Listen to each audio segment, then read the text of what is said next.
Sadhguru, when certain youngsters face problems or difficulties like failures, breakups, loss, etc., a few go for drugs or alcohol instead of solving the problem and finding solutions. So, I want to know what is that one hope a person can cling on to even when he is fully shattered from within? Oh, so many broken hearts here who are clapping their hands.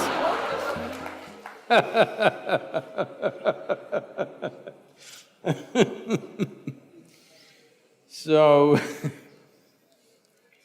when he is fully shattered, what can he do? The question is, do you want to allow yourself to be fully shattered? That's a question.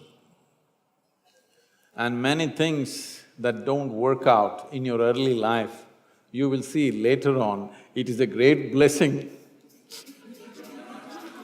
Yes. So there are many ways to look at this. Let me tell you this. This happened in 1941. This is just when the Nazi movement was building up in Germany and in some parts of Europe. So one day in Austria, a bunch of German soldiers came, broke into the homes, the Jewish family, a rich family, they broke the home and took away the adults, everything was robbed. And these two children, a 12-year-old girl and an 8-year-old boy were taken away. They were taken to a railway station. This is the month of November end, December kind of time, when it's becoming very cold.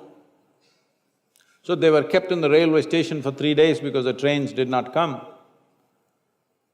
Boys, little boys being boys, they started playing football. So they were playing football and then suddenly the train came. The train is not a passenger train, it's a cargo train, the goods train. So when the train came, the soldiers came and rushed everybody into the wagons which are there. Everybody got in and the little boy and the girl also got in, but the little boy forgot to wear his shoes. He left his shoes outside and they pushed him into the wagon. So without shoes he came.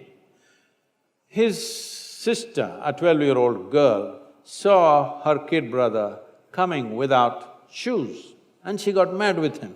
She held him by the ear, boxed his ears, scolded him nicely, slapped him.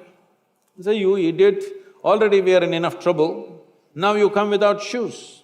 Because in Germany in winter, no shoes means you may lose your feet. So she's angry about that. In the next station, the boys and girls were separated.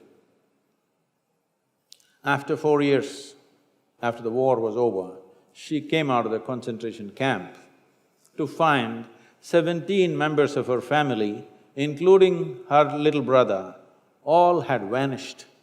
No records, no sign of them, they just evaporated. At that time, the only thing that bothered her was the last few things that she said to her little brother. She loves her brother, but the last few things that she said to him were such terrible things, it rang in her mind and troubled her. These are the last things I told my brother and after that I'm never going to see him, he's gone. So she took a vow, if I speak to anybody in my life, I will speak in such a way, if this is my last word, I will not regret. This one thing transformed her life in such a way. She went on to United States, she died in 2006, she did some phenomenal work, built a hospital somewhere near Chicago, I think. She lived a fruitful life.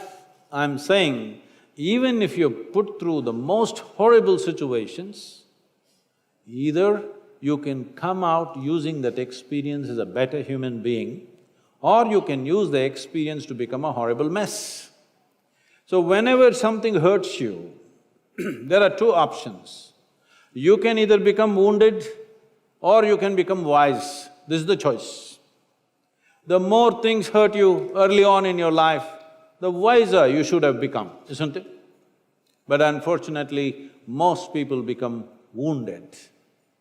This is simply because they just need an excuse to turn their own intelligence against themselves, that's all. Especially if the world around you turns against you, is it not very, very important that your intelligence stands up for you?